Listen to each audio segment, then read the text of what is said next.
안녕하세요. 음악이 영화를 만났을 때 진행의 JR입니다. 특성화고 현장 실습 제도는 1963년 도입되었고 직업계 고등학교 학생들이 현장 실습을 의무적으로 수행하게 된 건 산업교육진흥법이 개정된 1973년인데 1986년에는 의무 현장 실습 기간이 6개월로 연장되어 현재 매년 6만여 명에 달하는 특성화고와 마이스터고, 일반고 직업반 학생들이 현장 실습에 나서고 있다고 합니다. 2000년대 초반 열악한 노동 환경과 재해 등 현장 실습의 폐해가 계속되자 현장을 규제하는 현장 실습 정상화 방안이 발표되기도 했지만 새로운 정부 출범과 함께 다시 폐기되면서 현장 실습에 대한 규제 완화가 이루어졌습니다.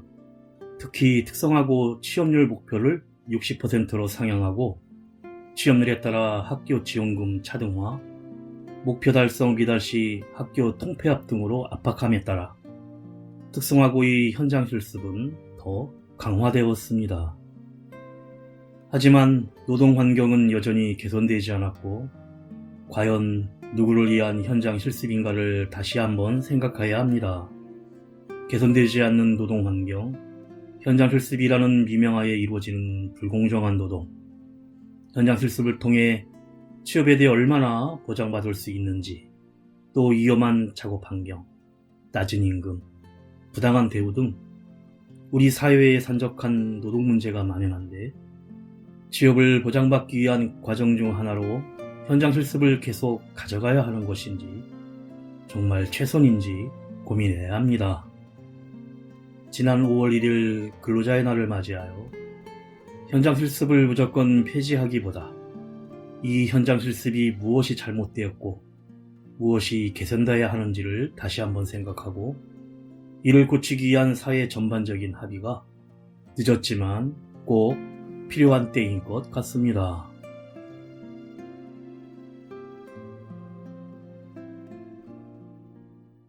음악이 영화를 만났을 때 오늘 소개해드릴 영화는 지난 2월에 개봉한 한국 영화 다음 소희입니다. 춤을 좋아하는 씩씩한 18 고등학생 소희는 졸업을 앞두고 현장 실습을 나가게 되면서 점차 변하기 시작합니다. 한편 오랜만에 복직한 형사 유진은 자살 사건을 조사하던 중 새로운 사실을 발견하고 그 자취를 쫓기 시작합니다. 같은 공간, 다른 시간, 언젠가 마주쳤던 차마 외면할 수 없는 이야기가 시작됩니다. 먼저 G.O.D 가수 김태우가 부르는 꿈을 꾸다 듣고 영화 이야기 시작합니다. 가슴속에 바람이 분다. 그대 모습 지워져 간다.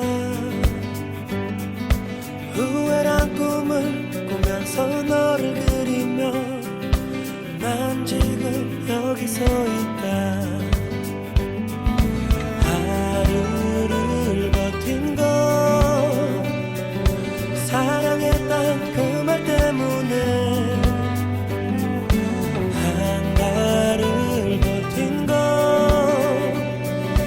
날 바라보던 그 눈빛 때문에 널 사랑했는데 널 사랑하는데 상처가 번져서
고3 여학생 소희가 전신 거울이 있는 한 무용 연습장에서 혼자 춤 연습을 하는 장면으로 영화가 시작됩니다.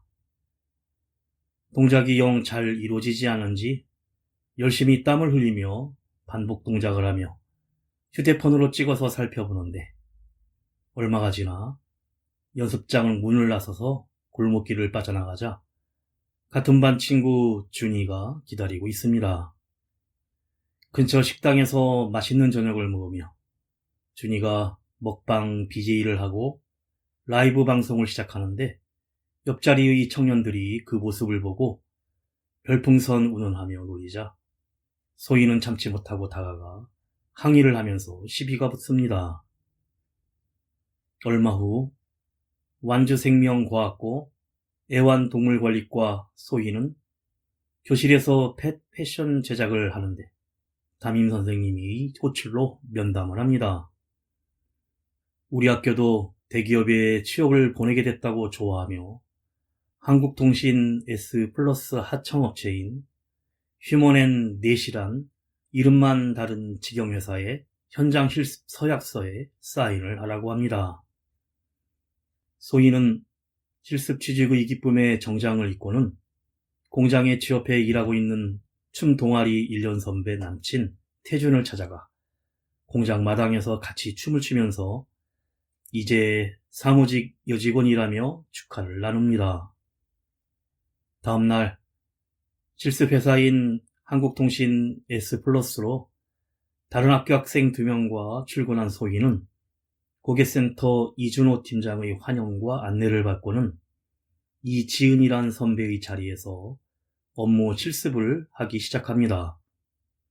이곳은 전화 상담 콜센터로 선배 지은이 실제 고객 응대하는 모습을 보여주는데 완전 감정 없이 기계적으로 모니터를 보고 응대 대본을 앵무새처럼 말하며 욕설까지 하는 고객을 응대하는 모습이 낯설기만 합니다.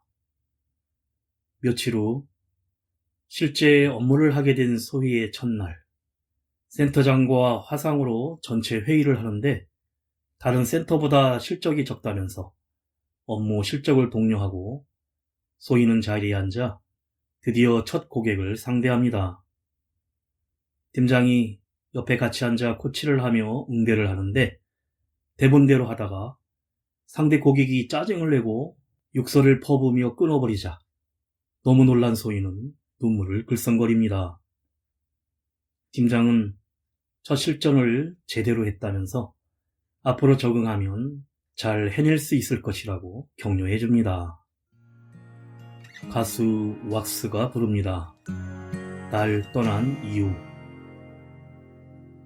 문득 바람에 뒤를 돌아봐 가고 싶은 길이 하나 있어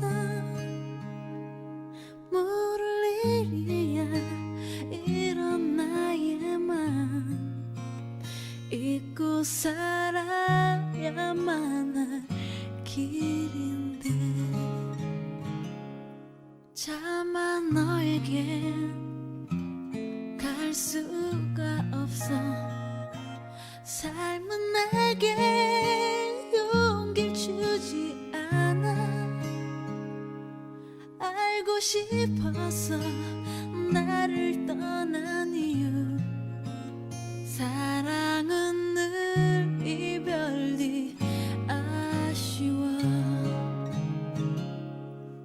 비 내리는 이 길에 서서 하늘 보며 기다렸었어 매일 나를 버린 죄책감에 아파하는 너 소식이라도 들을까 해서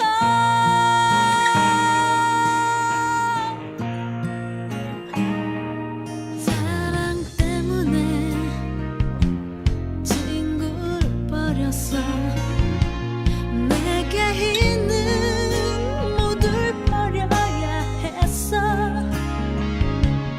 그것만으로 생각했어 난 내게 남은 건 오직 추억뿐 비 내리는 이 길에 서서 하늘 보며 기다렸었어 매일 나를 버린 죄책감에 아파하는 너의 소식이라도 들을까 해서 용서하고 다시 시작하고 과거를 과거로 돌리는 것이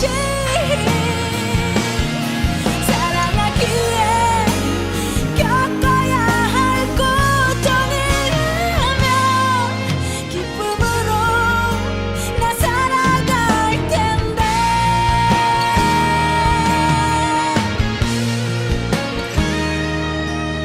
기쁨으로 나 살아갈 텐데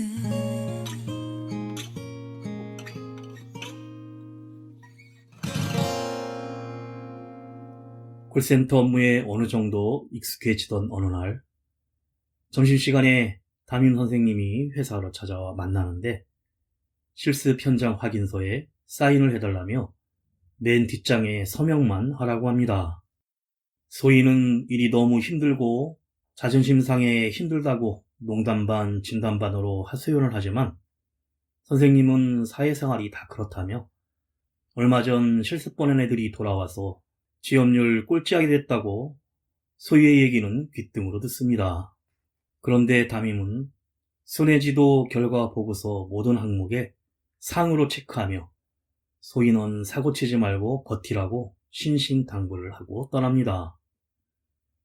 한 달이 지나 첫 월급날 160만 원의 급여로 알고 있었는데 105만 원 정도밖에 급여가 나오지 않자 소희가 팀장에게 확인을 하는데 근로계획서를 꺼내 보이며 회사 사정과 수습기간 실습생임을 운운하며 목표치 달성 인센티브도 못 미쳐서 적은 것이라고 합니다. 첫 월급이라 소희는 친구들과 저녁에 술자리를 갖게 되고 실습회사의 갑질에 대해 서로 얘기를 나누는데 다른 실습생들도 별반 다를 게 없었고 다음날 출근한 소희는 업무를 알려준 선배 지은이 욕설을 퍼붓는 진상 손님의 전화를 받다가 멘붕이 와 눈물을 흘리는 일이 발생합니다. 이 전화를 대신 받은 팀장 준호는 사과를 하며 전화를 이어가지만 결국은 본인도 감정을 참지 못하고 같이 욕설을 퍼붓자 이 일이 바로 본사로 알려지고 맙니다.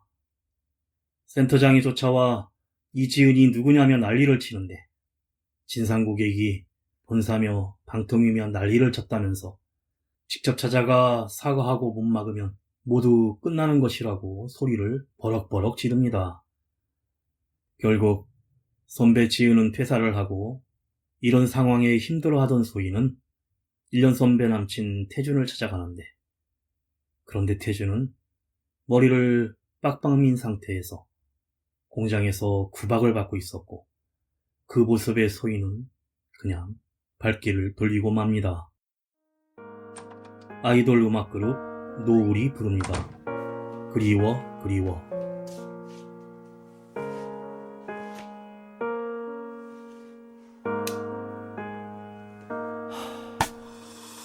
늦은 저녁 하루를 보내고 찬바람에 창문을 닫으니 아득하게 조용한 방에서 아주 작은 조명 하나를 켜놓고 어둑해진 밖을 바라보니 문득 너무도 슬퍼지네. 매일 듣는 노래 리스트에 하나같이 다 우리의 기쁨 이별은 모두 다 같으니까 다시 조심스럽게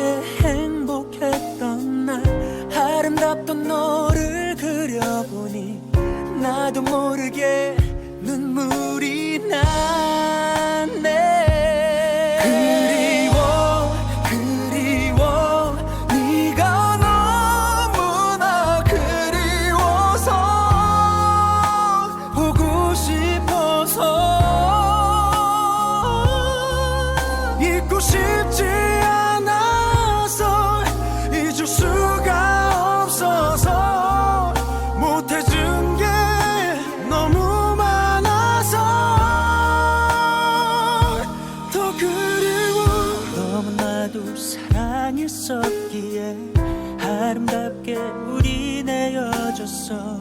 현실 안에 서로를 위해서. 알아 어차피 우린 안 될 거 누구보다 잘 알지만 왜 이렇게도 눈물이 나는 건지. 그리워 네가 너무나 그리워서 보고 싶어서 잊고 싶지 않아서 잊을 수가 없어서 못해준 게 너무 많아서. 그리워 네가 너무나 그리워서 보고 싶어서 정말 널 잊고 싶지 않아서 널 다시 붙잡고 싶어서 지금 너무나 난 네가 그리워.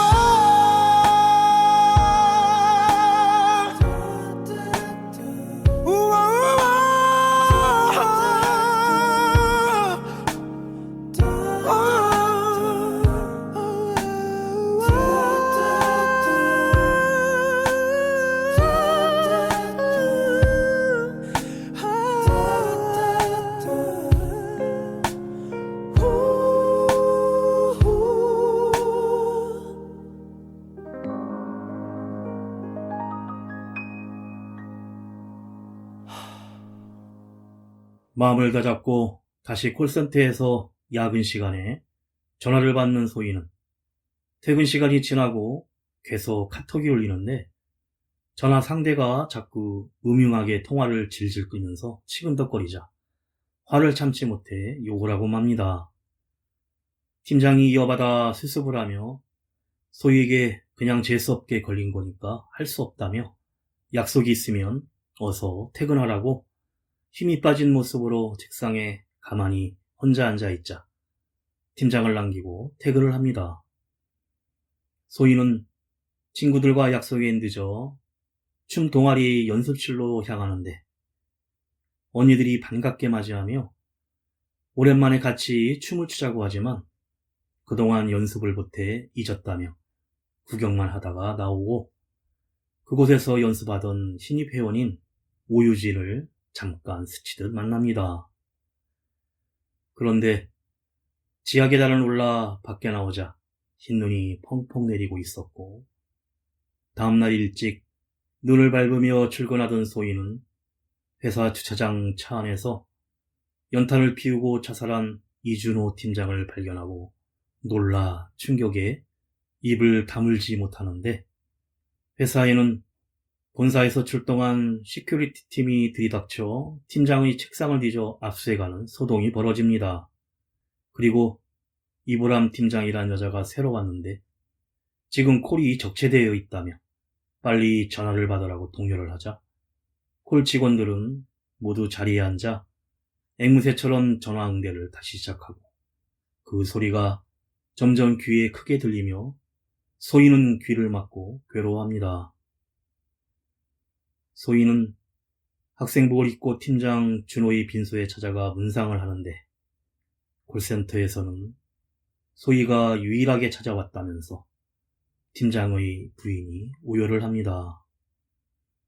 새로운 이보람 팀장은 꼴찌인 센터 직원들을 교묘히 인신공격까지 하며 독려를 하는데 소희의 급여는 170만 원이 되어야 하지만 또 깎여서 108만 원이 전부였고 회사를 그만둘 수도 BJ 방송을 하는 친구 준이처럼 학교까지 그만둘 수도 없습니다.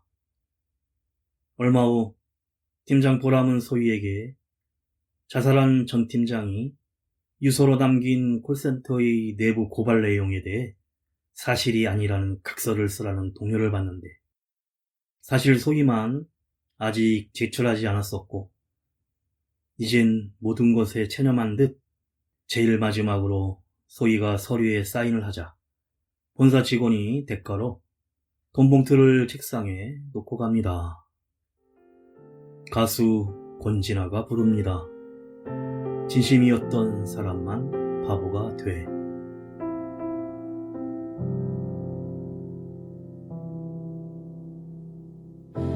괜한 생각을 했었나 봐. 너를 믿어보겠다고.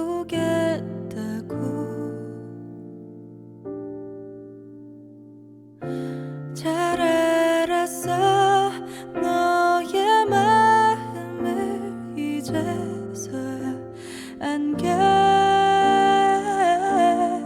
우습게. 진심이었던 사람만 바보가 돼. 늘 그래왔어 한치의 오차 없이. 어쩜 애쓰면 쓸수록 나를 이렇게 바보로 만들어. 진심이었기에 더 초라한 이 밤 널 잃고 싶지 않아서 놓쳐왔던 나를 이제는 찾아보려 해.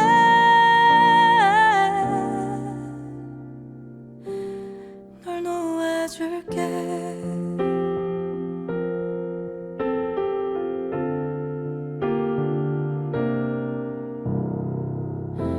앞으로 난 오늘의 공기를 미워하게 될 것 같아.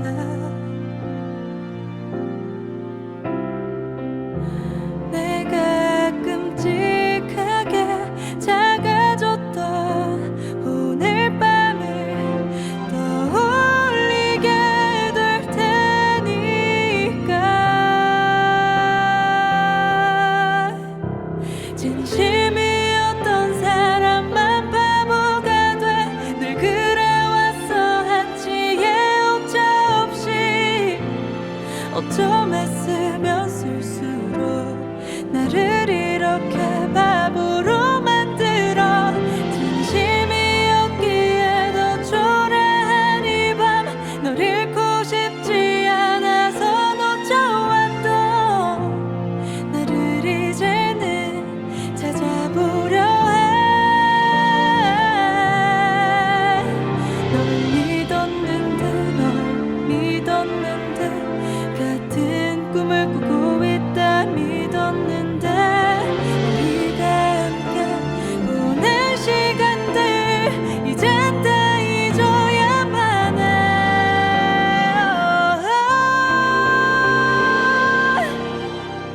진심이었던 나만 바보가 돼. 네가 정말 날 사랑했다면 애틋한 인사는 하지 말아줘. 그 인사가 날 다시 흔들지 않게. 내가 마음껏 널 미워할 수 있게 악역이 돼줘. 내가 더 이상 사랑하지 않게.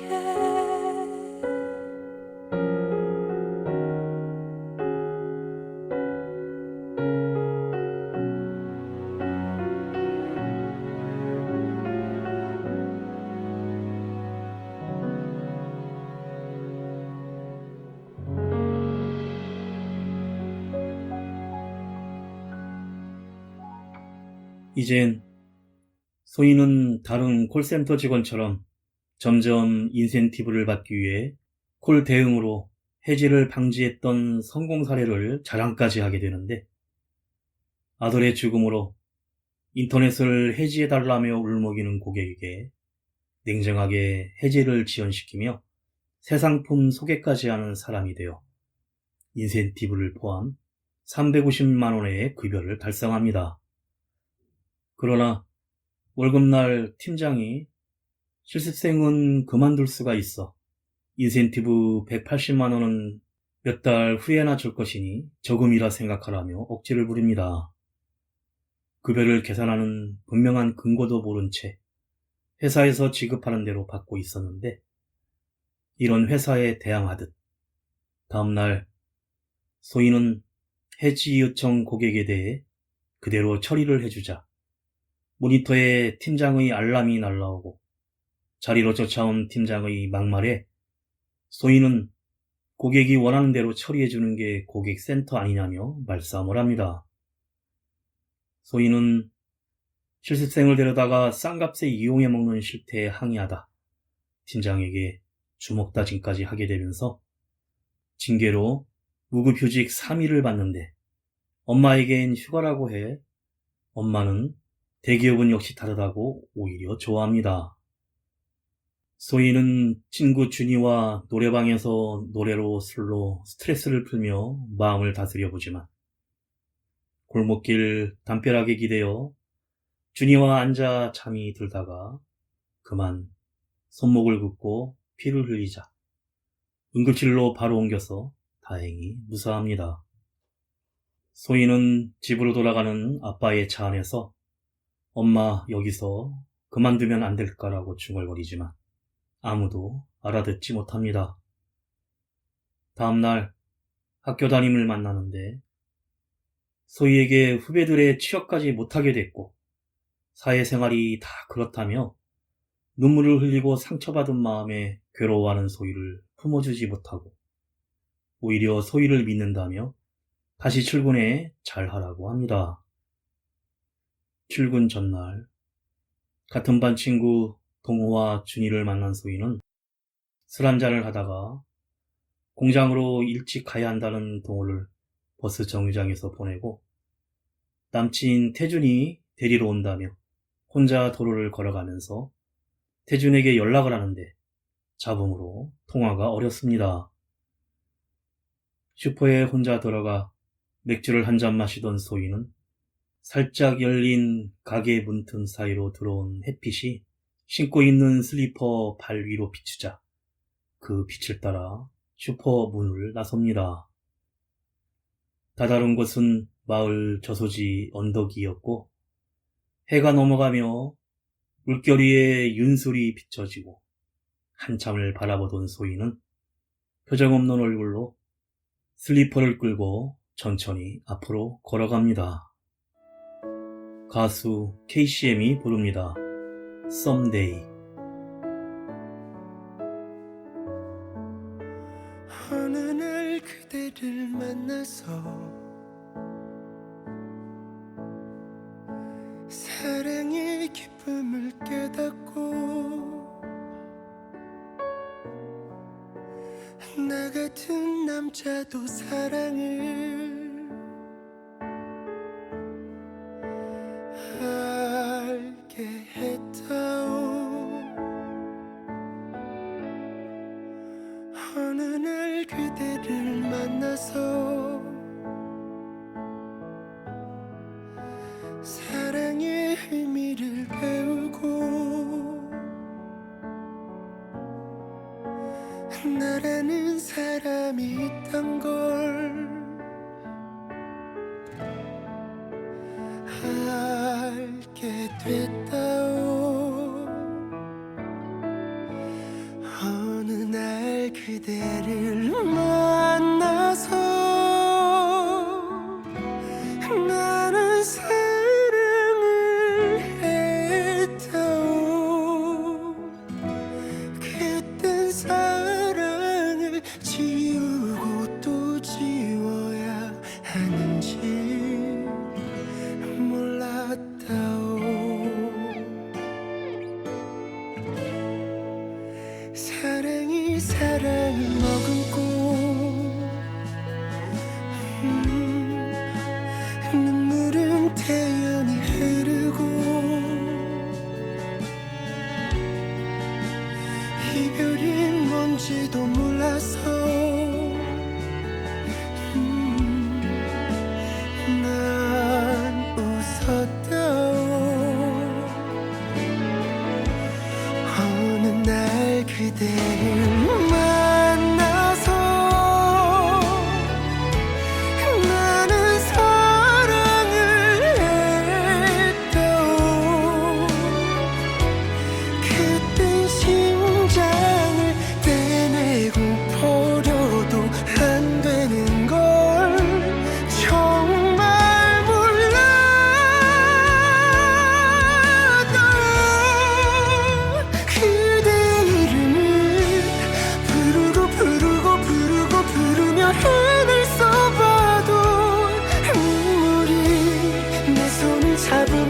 울부짖으며 그대를 말려도 나 하나 사랑한 나만을 지켜봐 주던 그런 사람이 있단 걸 감사하며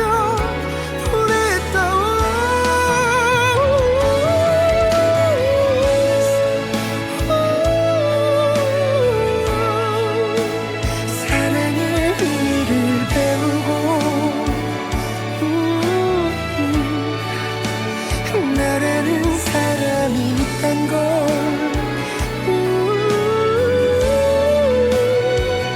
알게 됐다오. 어느 날 그대를 만나서 나는 사랑을 했다오. 그때 심장을 대내고 버려도 안 되는 걸 몰랐다오.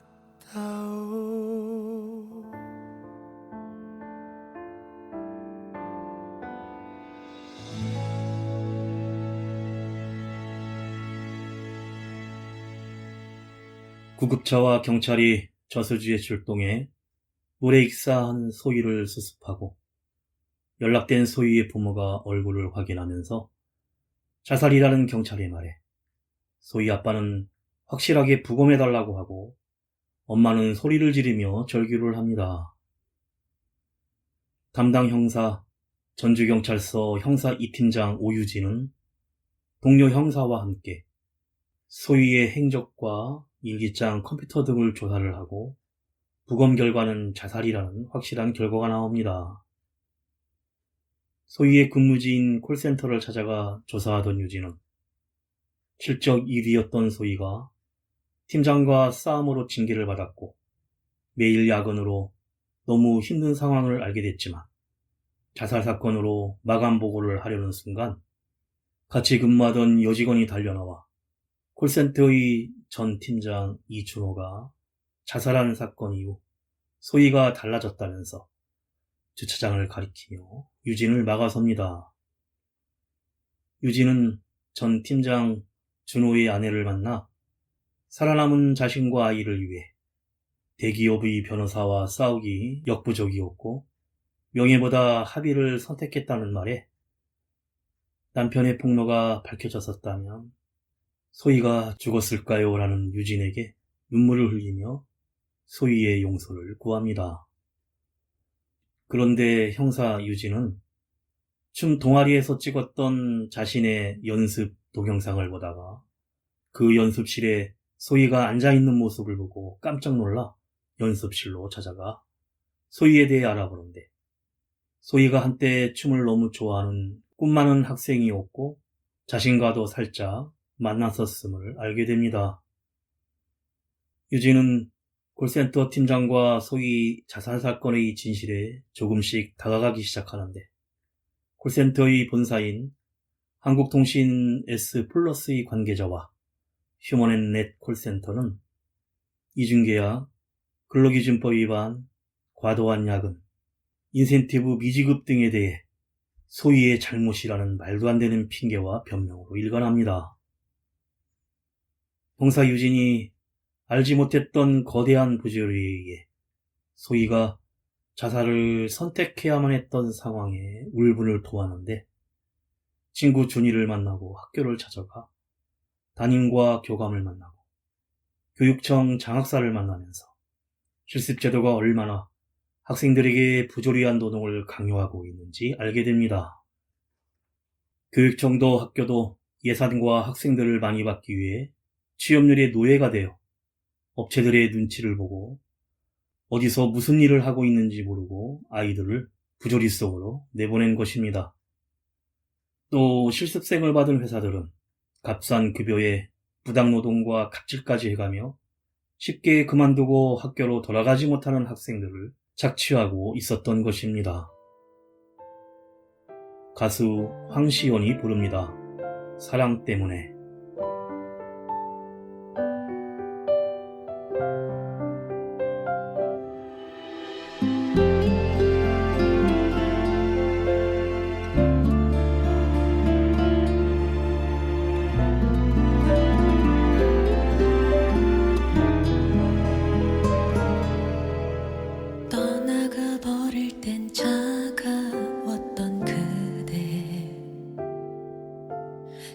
또다시 돌아와 날 흔들리게 해.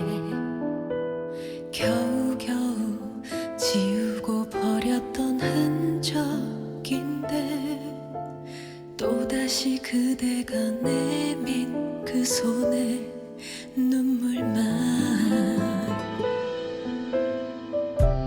가버려 저 멀리 떠나버려 더는 사랑이 남아있지 않아.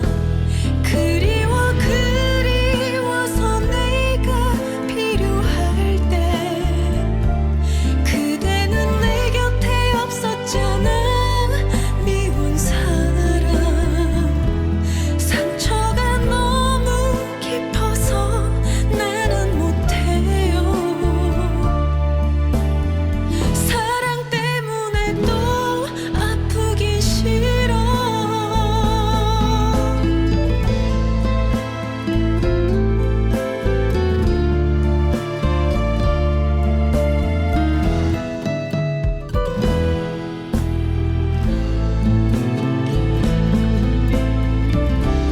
가버려 저 멀리 떠나버려 더는 사랑이 남아있지 않아. 그리워서 내가 필요할 때 그대는 내 곁에 없었잖아. 미운 사람 상처가 너무 깊어서 나는 못해요. 사랑 때문에 또 아프기 싫어. 사랑 때문에 또 아프기 싫어.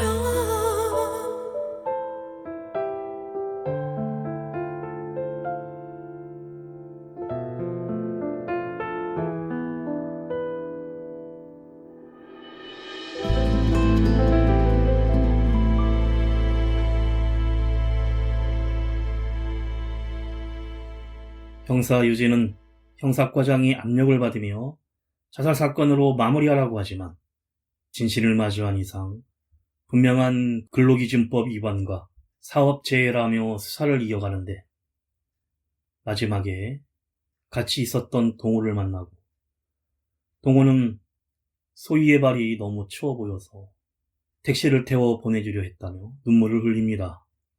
유진은 콜센터 이진호 팀장의 자살 사건을 제대로 수사하지 않은 형사과장에게 화를 내며 대대적인 광역수사로 확대해달라고 요청해보지만 역부족입니다. 그리고 소희가 마지막으로 들렸던 슈퍼를 찾아간 유진은 소희가 앉았던 의자에서 맥주를 똑같이 마시는데 열려진 문틈 사이로 한 줄기 햇살이 비치며 유진의 발등에 비춰지고 그 빛을 따라 저수지 뚝까지 걸어가 소희와 똑같이 물 위에 윤수를 바라보며 조금이나마 그 마음을 헤아려 봅니다.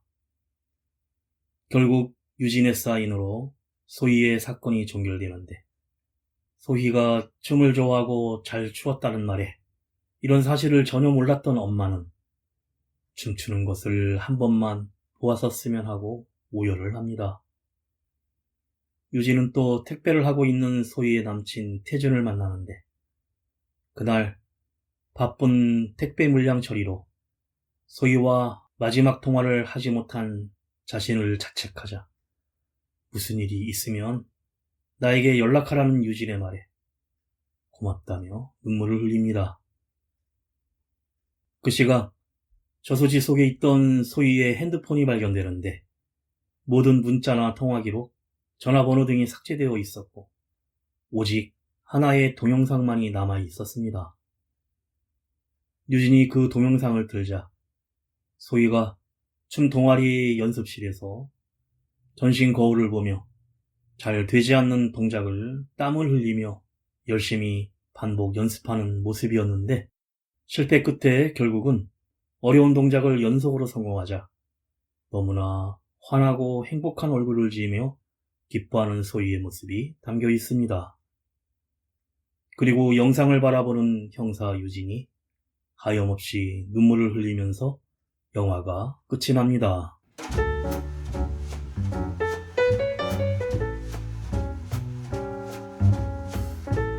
전주에서 일어난 콜센터 현장 실습생 실체 사건을 바탕으로 한 다음 소희는 당찬 18 고등학생 소희가 현장 실습에 나가면서 겪게 되는 사건과 이를 조사하는 형사 유진이 같은 공간 다른 시간 속에서 마주하게 되는 강렬한 이야기를 그립니다. 어디에서나 볼 수 있는 평범한 학생 소희가 졸업을 앞두고 일을 시작하며 처음으로 만나는 것들은 실적에 대한 압박을 가하며 정당한 대우를 하지 않는 부조리한 현실입니다. 언제 어디서나 당당하게 목소리를 내며 자존심을 지키고 친구를 이해하던 소희는 끝내 누구에게도 알리지 않는 채 스스로 생을 접습니다. 그리고 언젠가 아주 잠깐 소희와 스친 적이 있는 형사 유진은 복귀한 지 얼마 되지 않아 몸풀기로 맡게 된 자살 사건을 쉽사리 마무리 짓지 못하는데 누구에게도 말해지지 않고 아무에게도 발견되지 않은 이 고독이 낯설지 않아서 차마 외면할 수 없었기 때문입니다. 유진은 소희가 마지막으로 바라본 저수지의 반짝이는 윤슬과 차가운 발등으로 스미던 슈퍼 문틈의 한 줄기 햇살을 소희의 눈으로 찬찬히 느낍니다. 이런 고요한 여정을 함께하며 슬퍼하고 분노하며 우리가 모른다고 생각했던 소희의 죽음은 사실 너무나 잘 알고 있는, 잘 웃고 쉽게 화내며 지극히 행복해하던 우리 곁에 그 아이였습니다. 정주리 감독은 말합니다. 우리는 모두 그 애를 만난 적이 있습니다. 누군가 다가갈 수 있다면 어쩌면 달라질 수도 있다는 희망, 오직 그 희망을 생각해보며 이 영화를 만들었습니다. 나는 영화의 힘을 믿습니다. 비록 허구의 인물, 허구의 이야기가 될지라도 영화가 진실을 담으면 관객들의 마음속에 살아간다는 사실을 믿습니다. 끊임없이 영향을 미치고 스스로의 길을 간다는 것을 알고 있습니다. 바로 그 아이는 가고 없지만 부디 영화 속에 소희로 살아남아 많은 이들이 오래도록 기억하는 이름이 되길 바랐습니다.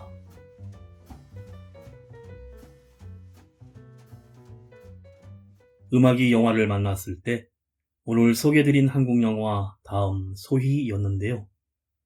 영화는 지난 5월 칸 영화제 비평가 주간을 통해 한국 영화 최초로 폐막작으로 선정되어 공개되었고 상영 후 7분간의 기립박수를 받으며 충격적이면서 눈을 뜰 수 없게 하는 작품이란 극찬을 받았다고 합니다.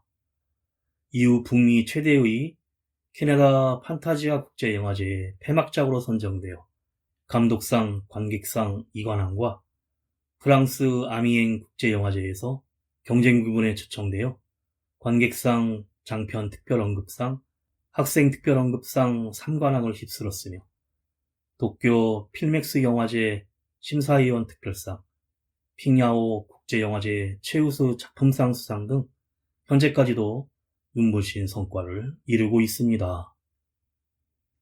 마지막으로 가수 조정현이 부르는 그 아픔까지 사랑한 거야 들으며 인사드립니다. 지금까지 JR이었습니다. 오늘도 인생을 영화처럼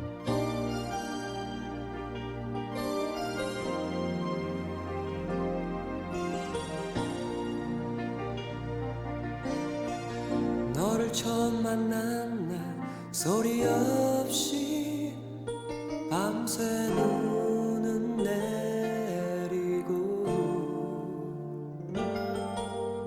끝도 없이 잦아드는 기다림 사랑의 시작이었어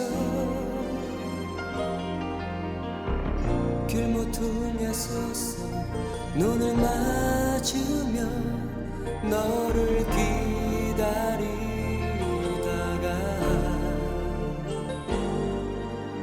돌아서는 아쉬움에 그리움만 쌓여도 난 슬프지 않아. 눈 내리고 외롭